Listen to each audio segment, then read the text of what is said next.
Juanita, jy en Dija in Sarah se geheim Luister. is my hoogtepunt.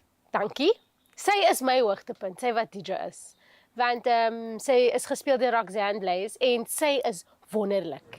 Kyk hoeveel Gatsby's is hy so. Ek tel een ekstra. Ja, dis fyn keis mens weet nooit of hy lyk entry gaan doen. Sy is regtig vir my die wonderlikste mens om mee te speel, om mee te kan speel en woorde te wissel en wat ook al. Nee, sy is awesome. Maar DJ, ons is regtig soos Matt en Jeff van hy awesome comedy duos. Julle is so lekker Kaaps daar. Skryf julle julle eie teks? Skryf hulle vir jou teks of rol julle maar net met die dinge? Dis half 'n combination. Want hulle skryf vir ons die tekste, daar is 'n wonderlike skryfspan en dan skryf hulle vir ons die tekste, dan kry ons die tekste, dan kyk ons daarna.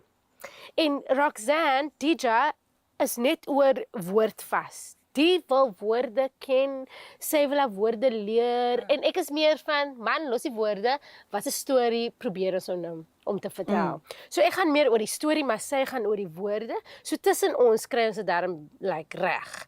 En dan volg ons die teks, maar daarna dan gooi ons bietjie. En ons direkteurs, regtig, ek moet sê, hulle gee vir ons baie kanse en hulle gee vir ons die space om te kan improv en 'n bietjie te gooi, jy weet. Koppie J, dan kan Anthony. Gatsby sal nie goed wees vir jou derms of jou waistline nie.